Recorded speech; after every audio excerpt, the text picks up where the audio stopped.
Okay, everyone, we'll get started. So welcome to today's webinar, where we're going to be talking about and sharing information on recognition of prior learning. I'll kick us off by introducing myself.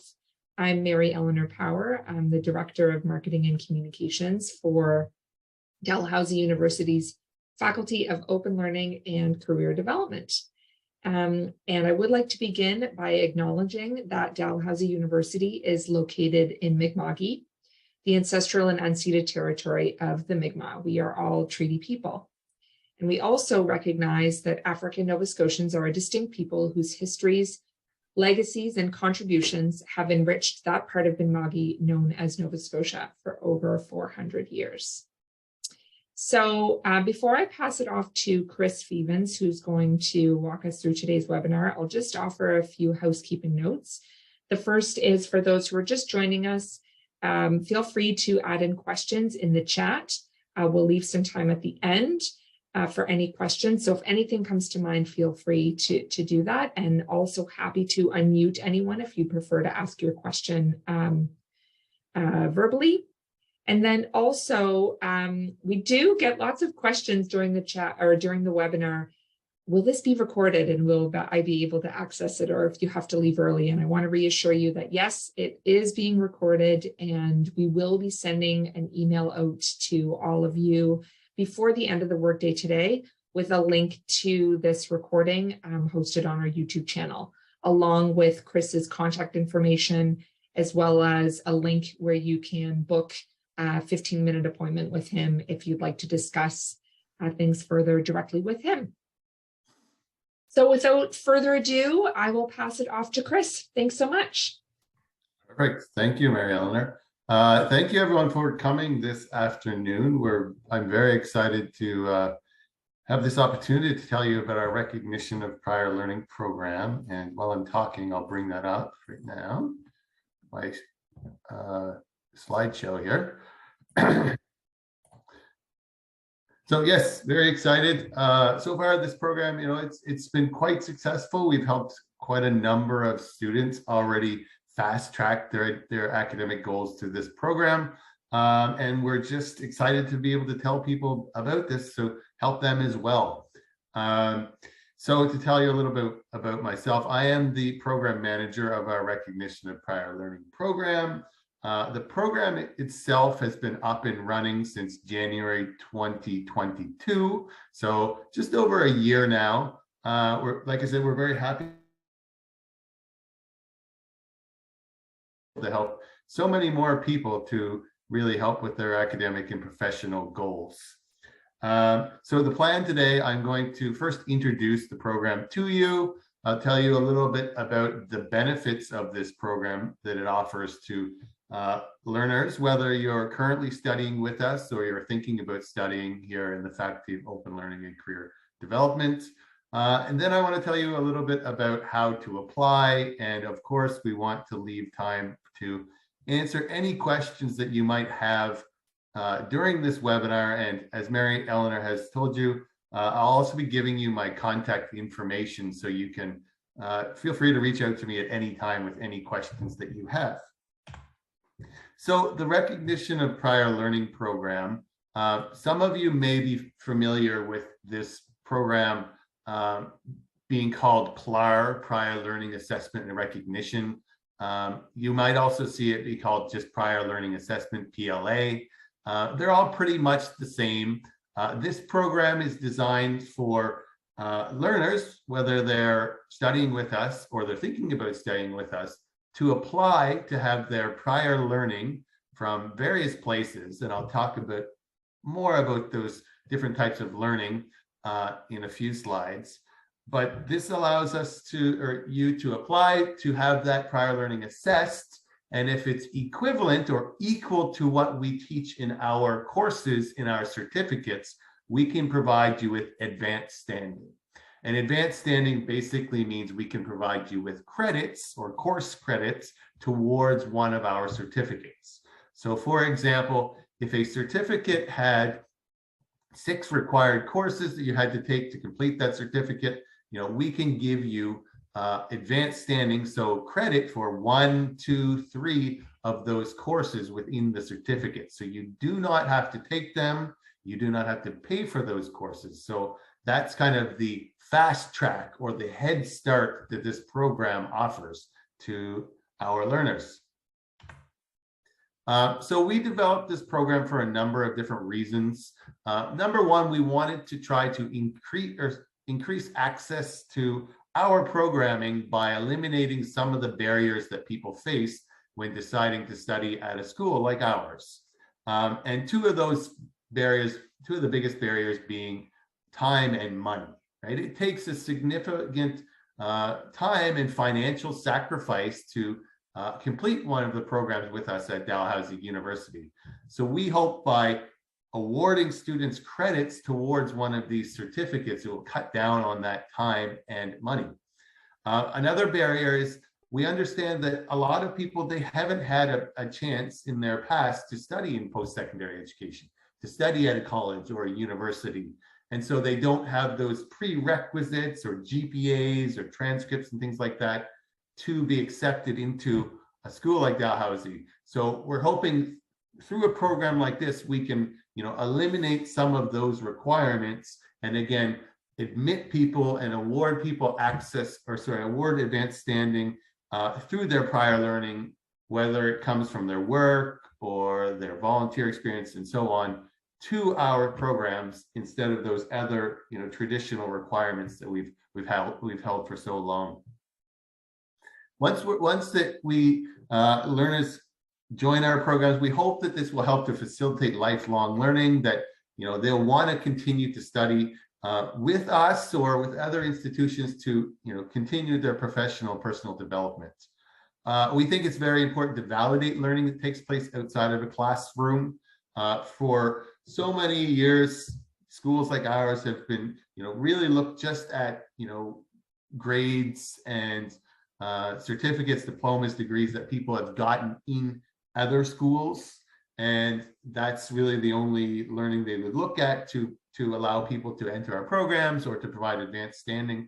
And a program like this, as I've alleviated as I've mentioned a couple of times, it creates a new pathway perhaps into higher education. The next two goals. So this program itself, we're partnered with the Department of Labor, Skills and Immigration, with the provincial government to put on this program. They've been so kind to provide us funding for this program. So we're working with them on a couple of larger aims as well with this program. One, to alleviate some of the skill shortages we have in some of our growing labor markets and industries, and also to help newcomers to the province to integrate into our labor force. So the benefits of this program, there are many benefits of this program, but probably the two biggest are we can award students advanced standing. So that's, again, course credits up to 50% of one of our certificates. So again, if we have a course that has or a certificate that has 6 courses in it, you can receive up to 3 of those through this process. So essentially, you would only have to do 50% of the certificate to complete it. We can also provide students with a direct admission into our advanced certificate. So in our faculty, we have prerequisite or foundational certificates that you have to take first before you can go into some of our advanced certificates. If you can show us or demonstrate that you have prior learning that's equivalent to what you would get in that first prerequisite or foundational certificate, we can exempt you from having to take that and let you enroll directly into our advanced certificates.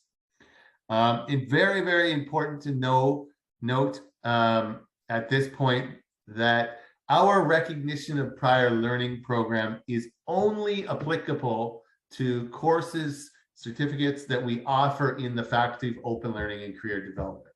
So if you are interested in getting advanced standing in one of our degree programs with one of our other faculties at Dalhousie University, this process does not apply to their faculties and their programs. We're in the we're currently in the process of beginning those discussions with other faculties to adopt this program or a similar program, but that's maybe a year or 2 years away at this point. If you are interested in getting advanced standing in other faculties, I would encourage you to communicate with those faculties directly, one of their advisors, or even our registrar's office at Dalhousie, to see what kind of options are available with things like credit transfer or prior learning assessment.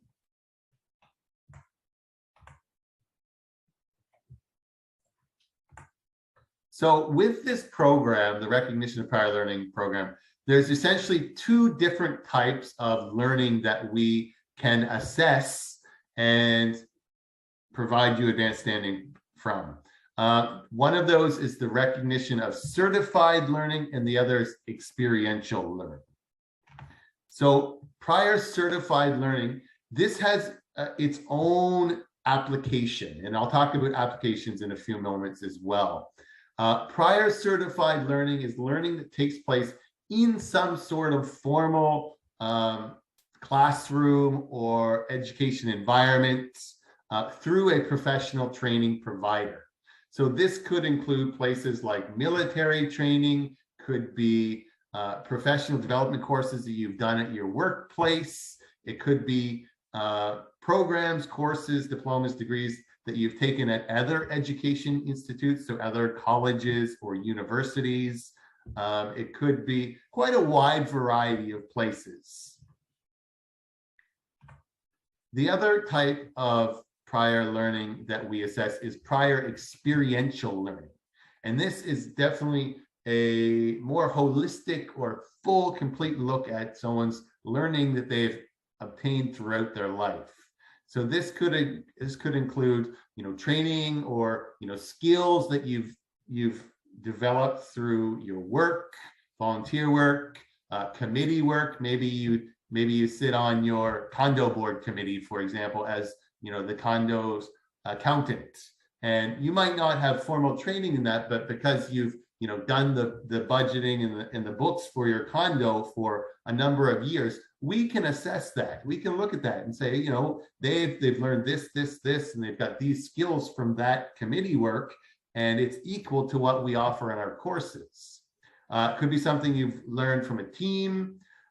It could also be very informal learning as well, something you've learned from your peers, something you've learned yourself, something you've learned through online courses by yourself, skills you've learned throughout your life, like creating a family budget. People don't realize that when creating that family budget, there's a lot of really applicable skills and knowledge that are similar to what we offer in our courses, like budgeting, forecasting, accounting, lots of different things, I guess, that could apply and be similar to one of our courses. Maybe you're really passionate about reading about a certain topic.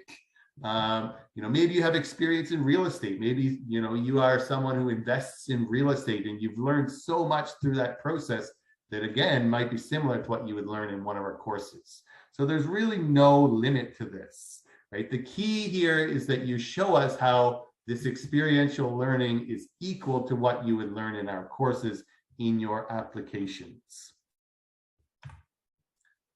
For those of you who do go through this stream of our program, the prior experiential learning stream of our program and application process, it's a little bit different because we also ask that you complete a learning portfolio with this stream or type of application in our recognition of prior learning program.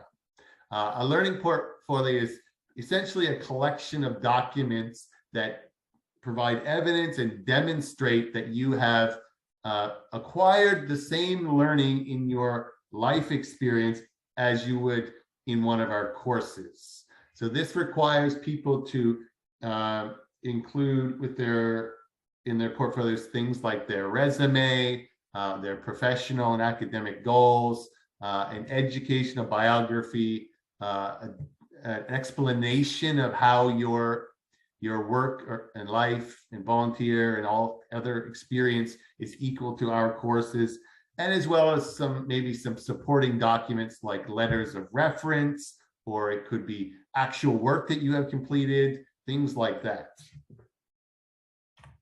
So how do you apply for this? The first thing that we recommend to anyone who's thinking about applying to the recognition of prior learning program to receive advanced standing in one of our certificates is to talk to me, the recognition of prior learning manager. And the reason we do that is we want to, number one, provide advice about which application is best suited for you. I can also tell you about our certificates that we offer in our faculty. I can also, if you're not sure if this is right for you, I can provide advice, or you're not sure if your prior learning would be eligible. Again, I can provide you advice about that. I'm not the one who decides whether or not your prior learning is equal to what we offer in our courses, but I can give you a lot of advice and guidance through this process. The next thing after you talk to me and we've decided, yes, this is a great option for you, we ask that you create a Destiny One account. This is our student portal that students use to register for courses and certificates in our faculty, and also apply to programs like this, the Recognition of Prior Learning Program. Then we ask you choose the appropriate RPL application. Are you wanting your certified learning assessed, or do you want your experiential learning assessed, or maybe you want both of those assessed, and I can tell you about that as well. Then you complete the application, and there is a $175 assessment fee for this process. But this covers all of the courses that you might get credit for. So again, you can receive up to 50% of one of our certificates through this. And $175 is not nothing for sure, but it's definitely a lot less than what you would have to pay for the tuition for those 3 courses, for example. So as I mentioned, this can really cut down on the amount of, or the expense required for completing one of our certificates. And I'm just going to actually jump off this PowerPoint for a moment just to talk a little bit more about this application and give you a sense of what's required here. So I'm going to jump out of here, and I'm actually, where are you? What is I'm going to show you what this actually looks like. So this is where, and I can provide you the link to do this, to create a Destiny One account. Perhaps you might already, if you've already studied with us, you may already have one of these accounts, so you can just log in with your username and password. If you are new to our faculty and you need to create a Destiny One account, you can do it here, or perhaps you have a net ID and password from studying at Dal as a whole. You can sign in this way as well, and that's what I'm going to do because I have one. So once you create your profile here, which very, very easy to do, it only takes a few minutes to include some of your personal information, then you will be able to access this. This is your student home, and on the left side of the screen is a tab here that says My Applications, and this is where you will find your recognition of prior learning application. So you'll be taken to this screen next, and at the bottom of the screen, you won't have all these other ones come up because these are applications that I started just when I was developing this application. But at the bottom, you'll see one that says View, a tab that says View More Applications, and this is where you're taken to all of the applications that apply to our faculty, including these 2 here, the recognition of prior certified application and the recognition of prior experiential learning application. And when you click on this, then you're given information about each of the applications. Then you'll be taken back here where you can start your application, and you can learn more about the requirements for these applications. Sorry, Chris, can I just jump in? There are just some questions around people wondering if you're showing another screen. They're only seeing the PowerPoint right now. Oh, sorry, I am. I guess maybe I I should have been sharing that other screen. Sorry. Thank you for jumping in and telling me that. I think you should be able to see that screen now. Destiny 1, maybe? Yes. Yeah, Okay, we can see if that. not, I might just skip this process. Anyway, as I was mentioning, and you couldn't see, and I apologize for that, this is where you would log in or create a Destiny 1 account. I can provide you with the link to this if you do not have this and you do not already have a Destiny 1 account where you can log in. Once you do create a profile, which is very easy to do, you just have to add your personal information, only takes a few moments. Then you will be able to see your student home. And this, on the left-hand side of the screen here, there's a section called My Applications. This is where the first step or the first link you'll click on to find the recognition of prior learning applications. So when you click on that, you'll be taken to your applications. You may have some already, you may not, but at the bottom of this screen, there'll be a tab that says View More Applications. When you click on that, then you will be able to find our recognition of prior certified learning application and recognition of experiential learning application. If you click on that, one of those, you will get more information, and then you can begin the application process. So starting the application, the first page will give you information about this, about the pages that need to be completed. The second page will tell you about some of the requirements for this application and your prior learning. Then you will be taken to the application itself. So this is all completed online. So there's no need to send us documents or send us your a paper application, things like that. It's all done online. And this is where you will choose the certificate that you're interested in studying with. So maybe it's adult learning. You'll choose how many courses you wish to get through this process. You will include information about the course that you have taken. So this is for prior certified learning. You'll have to tell us where you took that course, provide us some information about that course. If you have your transcripts or outlines, you can include those. If you want to include additional information, you can do that here, and so on. So you'll need to do that for each of the courses that you are challenging, you're asking to get advanced standing for. Once you've done that, you'll go on to the next page, and I won't be able to do this. You can't do this until you include all the information you need. But the next page will prompt you to pay for the assessment fee. And then after you've done that, you'll be asked to submit the application. And that's when our assessment process will begin. Chris, if I could just jump in for a second. And so there are just a couple of questions that I think you've covered. So let me go back. So it's 175 per application. Yes. And so obviously you would recommend to someone that they, because it is 175 per application, that they include more than just one course if they'd like to be considered for more than just one. Yes. And Arda, thank you for your question. We offer kind of non-credit programming. So our certificates are in the non-credit space. So we don't earn academic credit for our courses. So they cannot be applied to a degree program. So Amanda, thanks for your question. So it is, like I said, 175 for the assessment. But I'm wondering, Chris, if you can speak more to the assessment. Amanda's asking if it's just for clarification as to whether it's not guaranteed that you'll be accepted toward the program. Sure thing. I'm back. So hopefully you're all seeing this PowerPoint again. Yes, we are. Okay, perfect. So this next page will hopefully answer the questions that you have, Amanda.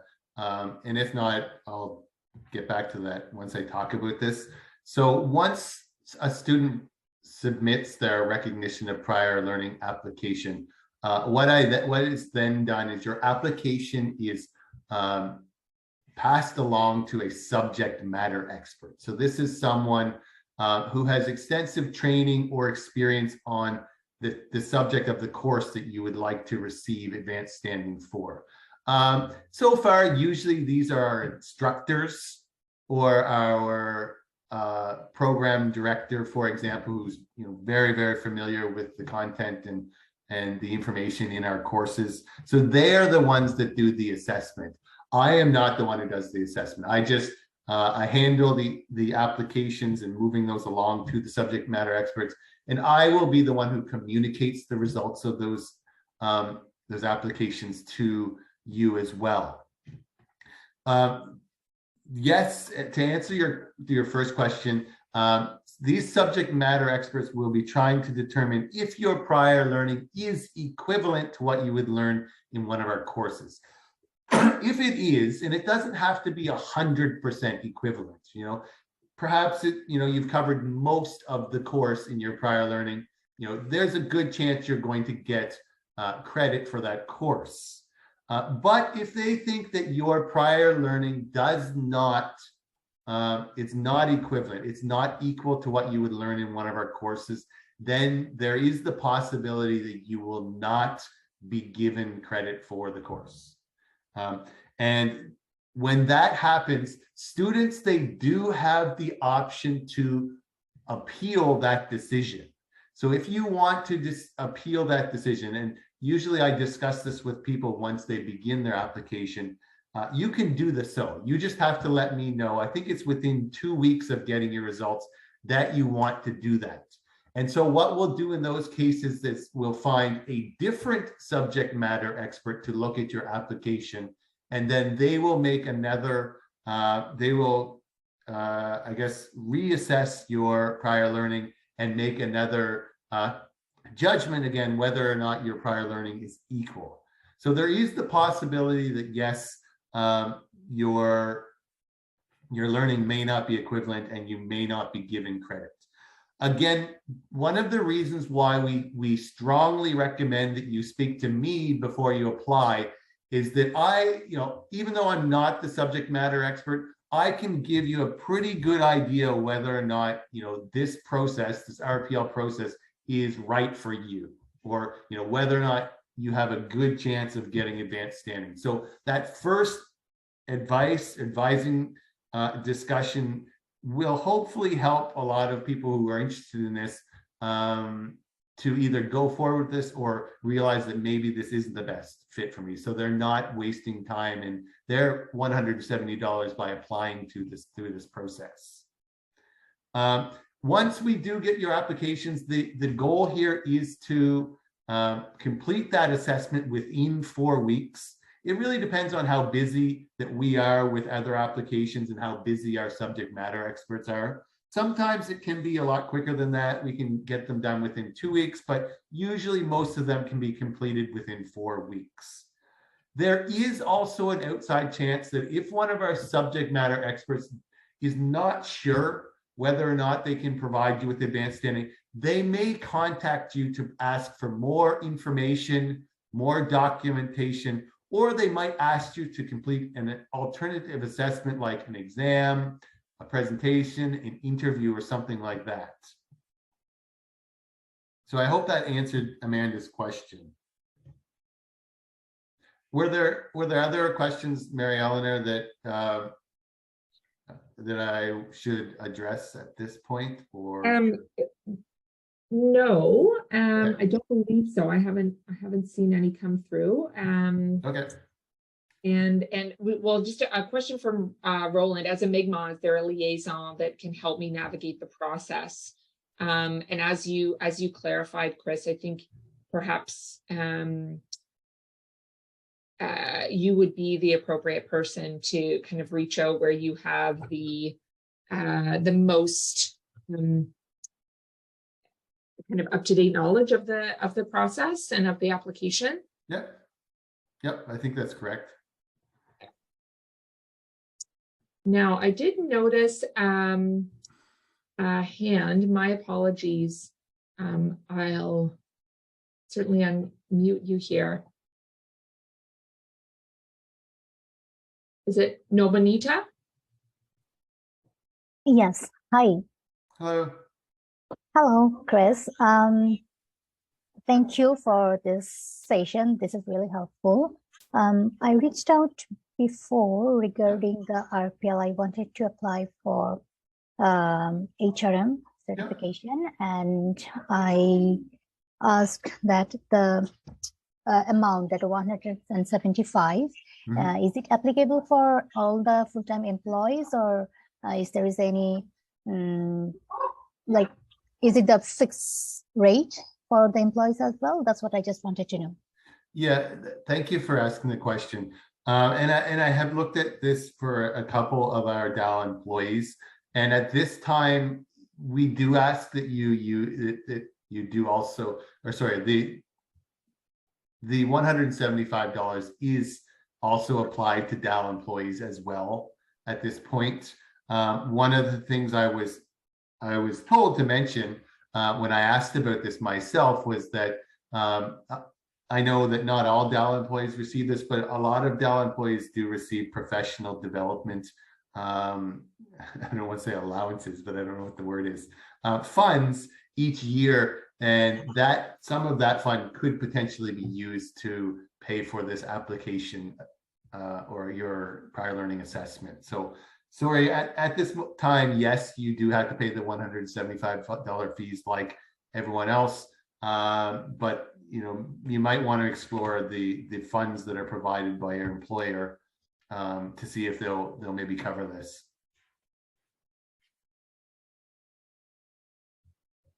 That's wonderful, Chris. Thank you. I'm wondering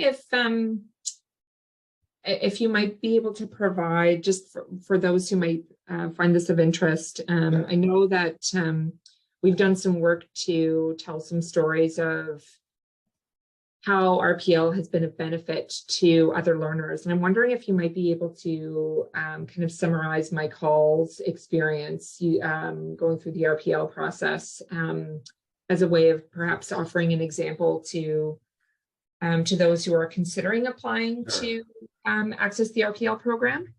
Sure. Yeah, I mean, as I alluded to at the beginning of this presentation, we have had a number of students already go through this process and be successful. And,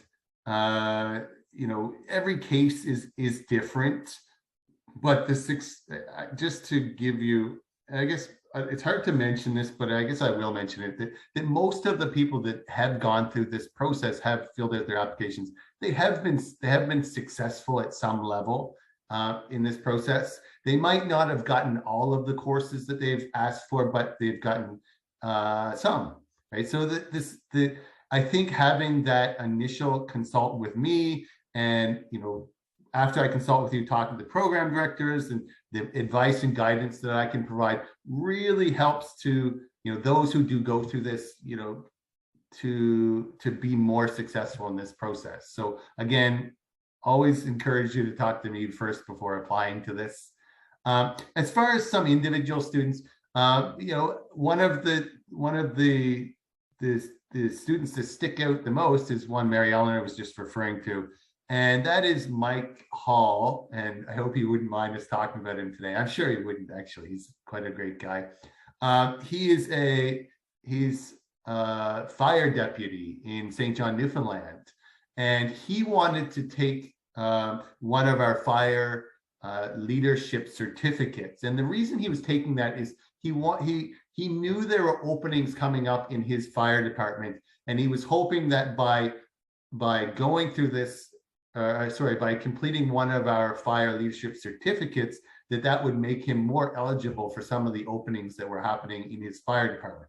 So he went through this process. He completed one of the learning portfolios, which he found was, it was really beneficial for a number of reasons. Yes, eventually he was given credits or courses through this process towards a certificate, but he also found that it was very empowering, and it really helped his confidence because he had a chance to reflect on all the things that he had done in his life, and really felt proud about that. He even said that when I was talking to him, he even felt a bit emotional when he was doing this, because he put his blood, sweat, and tears into all his work experience, and to put that on paper and to read it, and really made him feel good about himself.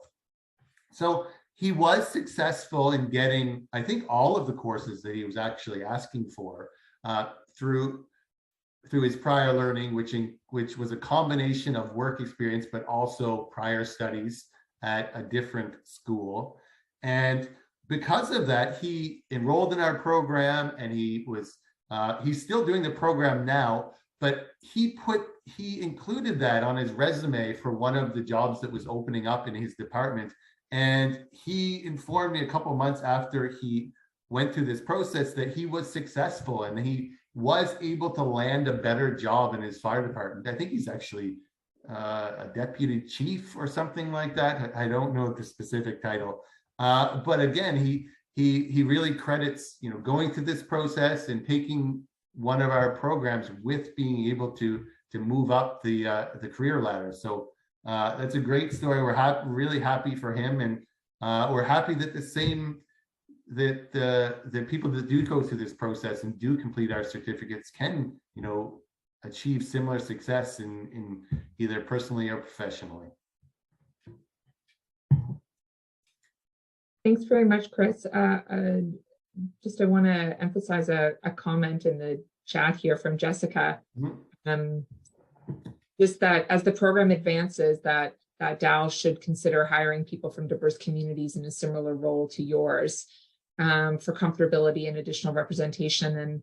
And I think it's a really good point. And we certainly have the Indigenous Student Center at Dal, and perhaps it's an opportunity to make them aware of the RPL program. Should anyone in attending this webinar, otherwise perhaps reach out to them for questions. Absolutely. So yeah, that's definitely something we can take away. And thanks very much for flagging that. Absolutely. And I know it's not listed in the types of education that we can assess, but it's really something, this program, it's only been around for a year, and it's still developing. We're still growing this program. And one of the things that I have actually been doing over the last couple of months is speaking with people all across the country, actually, who are working on finding ways to assess Indigenous ways of knowing and in a process like this. And if that is someone on this call who has experience that is, I'm just trying to think, an example like the Indigenous ways of knowing, or something that they've gotten from their cultural or background or heritage, please include that in your applications, right? There really is no limit to what we will assess in this process. And, it is up to the students to demonstrate how that learning is equal, but there's nothing that's off the board as far as not being eligible for this program. So that's a great point. As this program does grow, and hopefully the staff grows. Right now, we're a huge team of one, myself, but I think it is absolutely important to have, people from diverse backgrounds working on this program, and also the different departments and units at our university being aware of this so they can guide people towards this program. So that's a fantastic point. Thank you. Yeah. Thanks very much, everyone. Yeah, that's some fantastic follow-up for us to take away, that's for sure. So just getting to, this is actually my last slide. Again, this is me, my contact information. I've also included on here my Calendly link. If you were to copy and paste this and click on this or do whatever, it will take you to a page where you can schedule a 15-minute meeting with me that's automatically synced to my work schedule. And it has the times that I'm available on there, so you can easily pick the time that's most suitable and convenient for you. and we can take that time to meet online to discuss whatever questions you might have.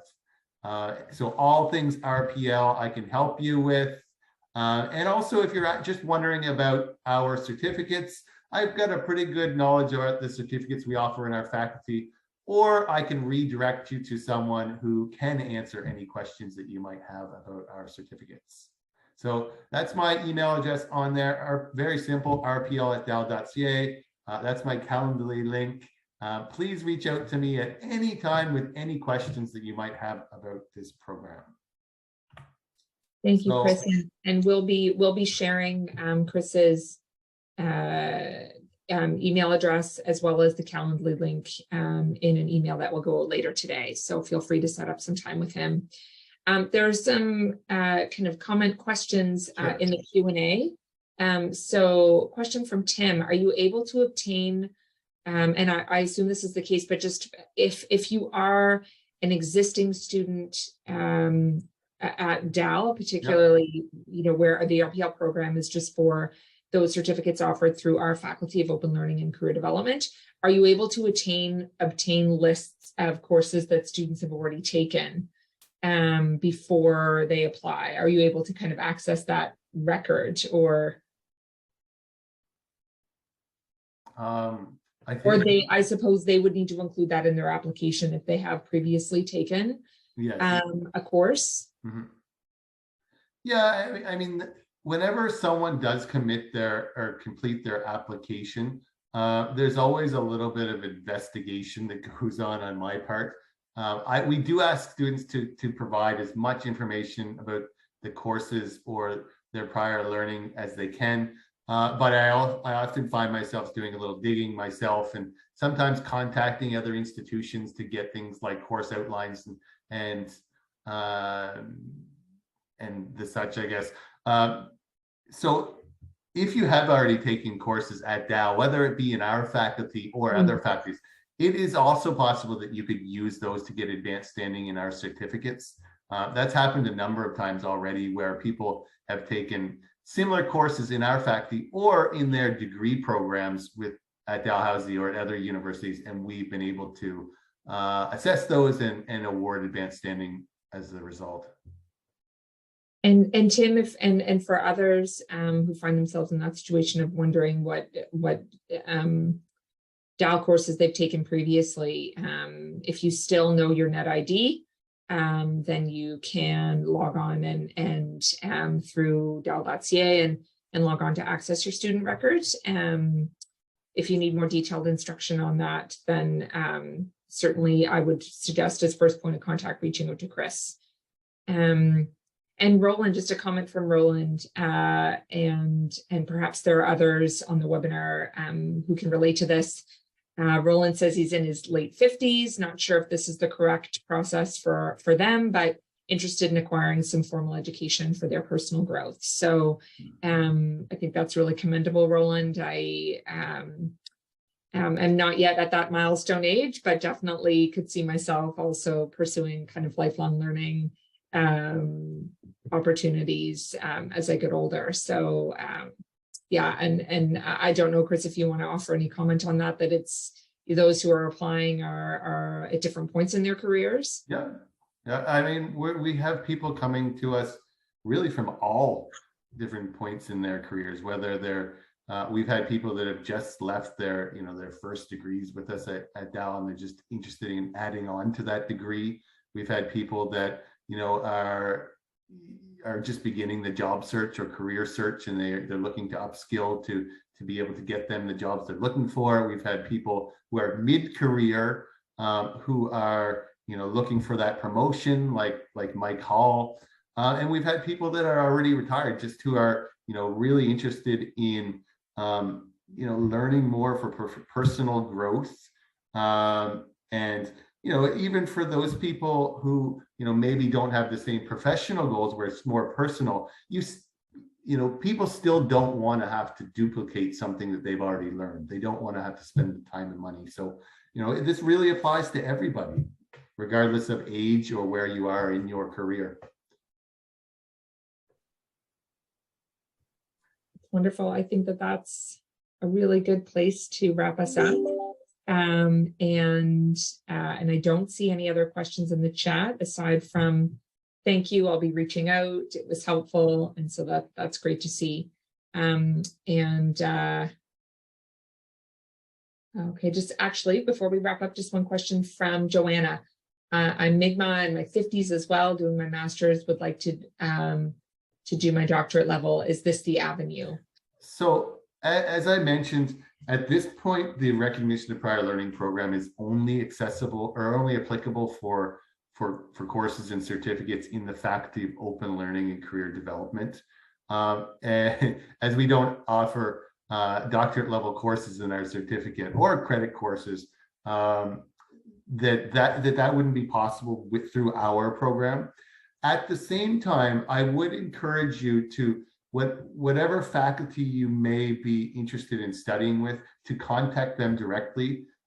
In our research of what's going on around Dalhousie, around prior learning assessment, we do know that there are other faculties that have some form of prior learning assessment in place. Most of that is to provide admission into their programs, but you never know, I guess. So I would strongly suggest that you reach out to those faculties to see what they offer as far as receiving credit for your prior learning.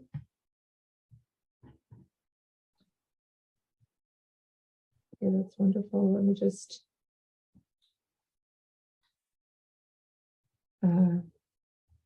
question from Ariel. Thanks, Ariel. I'm currently a training officer with the Hamilton Fire Department. Would some of my prior learning count toward a degree? Sorry, they're coming to the table late. No problem, Ariel. Thanks. It's high. It's quite possible that your prior learning from work with the Hamilton Fire Department could be applied towards one of our certificates in the Faculty of Open Learning and Career Development. As we don't offer degree programs in our faculty, it wouldn't apply towards a degree at Dalhousie University, but it could definitely be helpful and may apply to one of our certificates.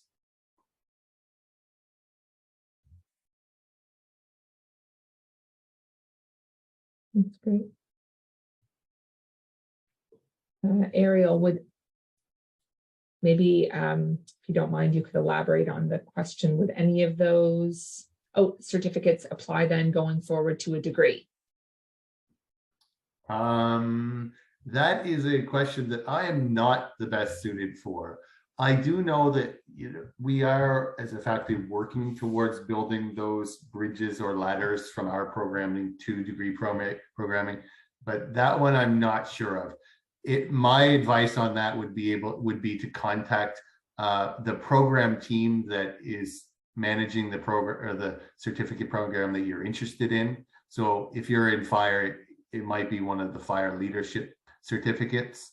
So they would be best suited at answering those type of questions.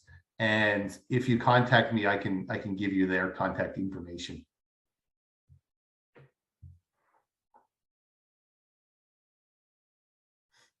Well, that's great. And Ariel,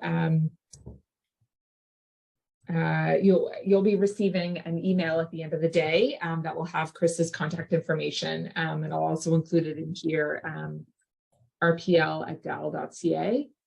Oh, and Ariel, you've included your email address. Okay, thank you. Perhaps you and Chris can connect. And Robert, thanks for your comment here. Thank you for the great information session. I'm also in my mid-50s and completed my fire service leadership in 2001 and incident command in 2021, sorry, and then incident command in 2022. Never too late to learn. 100% agree. And Morgan, in the same boat in fire. Okay, that's great. Great to see all of you represented in this webinar, and would highly encourage you to connect in with Chris. Yes, thank you all for coming. It's been great. Please connect with me if you have any questions at all. I'm be more than welcome to help with anything you need help with. Oh, and Ariel, sorry, Chris, just before we wrap up, Ariel just has their hand raised, so I'm just going to allow them to ask verbally here. Hi, Ariel.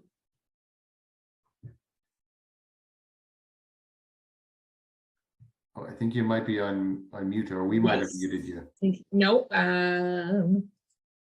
just let me see. If you wish to unmute. Oh, you thought it was the thumbs up. No problem. No problem at all. Okay, that's great. Okay, so we will wrap up. Thanks everyone for your interest and for your attention. And thank you so much, Chris, for arranging this, putting together this presentation, sharing all the information. It seems like you'll be receiving some email follow-up. And as I mentioned in the beginning, we will be sending around an email that will have a link to this recording. Feel free to share it with your colleagues if you think it'd be of interest. And take care and have a wonderful rest of your day. Thanks, everyone. Thank you.